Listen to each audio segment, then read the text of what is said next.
take you around my front yard, which a lot of people overlook the creative and expressive potential of their front yards. They see it as more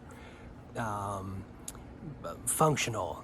The front yard is a functional space for getting your car in and out, but it's really the first thing that people see when they come to your place. So why would you not put a little thought into the design of your front yard?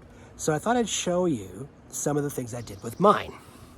So the previous owner was a minimalist. There were no plants in this yard, none. And what he had done is, on all the green spaces, he had paved it over with just rocks. And don't get me wrong, these rocks are beautiful, but they were, around this tree. All around the tree was rocks. Along the side of our house was rocks. This front little spot here was all rocks. So I decided to do something a little different. This is what I did with the front patch. I pulled out all the rocks and I put in some annuals and some perennials. You can see I've got some poppies, I've got some pansies, there's some ground covers, there's some plants I got from my sister, like some hens and chicks that I've mixed in there, and some other ground covers that have little flowers and things in them, and then some additions from the next door neighbor, Simone. She gave me the hosta.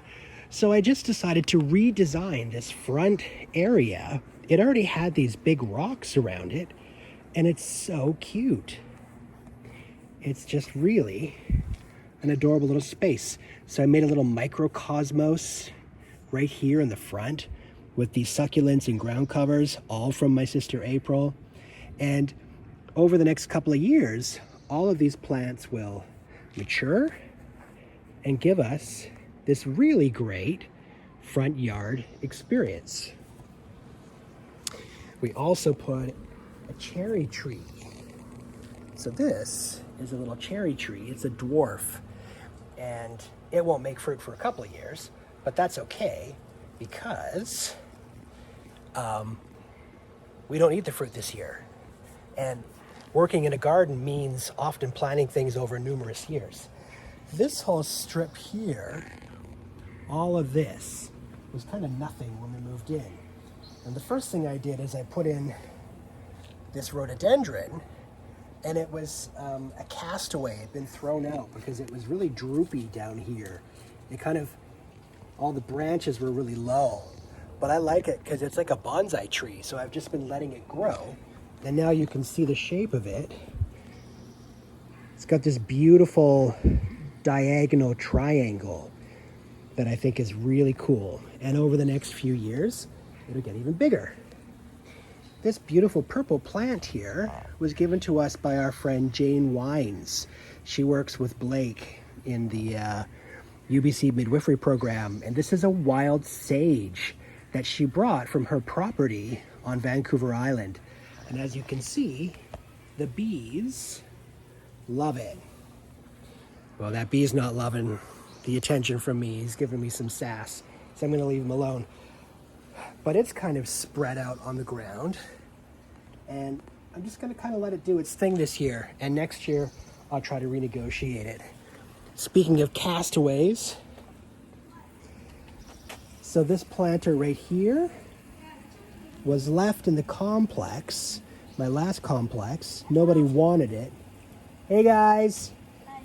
And it was like really sort of seen better days. And so I grabbed it, and I've just been watering it like crazy. It's turned into a beautiful fern/rhododendron combo. Would have cost a lot of money to buy that in the store. And then in the front here, there were no plants. And so what I've been doing is investing. So we've got this gigantic, what is this, calla lily, I think?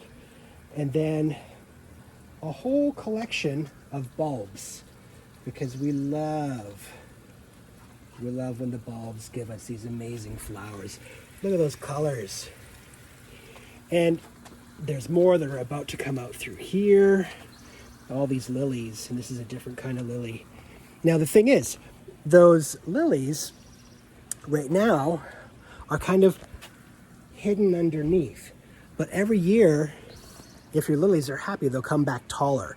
And eventually they will outgrow, they'll grow taller than the calla lily, and then they'll really be a showstopper.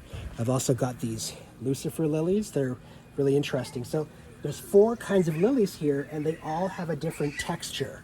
So it's like having a lily variety section. And then down at the bottom, we've got some hostas, we've got some ground cover, and then over here we have a couple of peony bushes, and they will get nice and big over the years too. But that's an investment in time. And then just some little pots around the edge. Over here, this is another shade garden.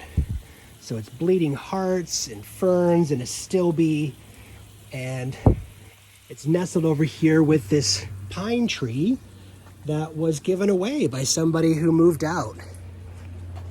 They moved out from our old place and asked if I wanted the pine tree, and I said yes, because it's so exotic. And then here is a wisteria, and you can see it's starting to trail. And we planted that last year, and we're hoping that it might actually give us some flowers this year. And then to continue on with our symmetry and pattern, right here in the front entranceway, at the front door, when you come up to our front door, we have these guys here. Right now I've got some annuals in there, so those are snapdragons. Each one of these will grow into a big bouquet of flowers. So it'd be like having 3 bouquets of flowers right at the front door. And then some other plants here at the front that love the shade. And then this really stunning fern here in this hanging planter.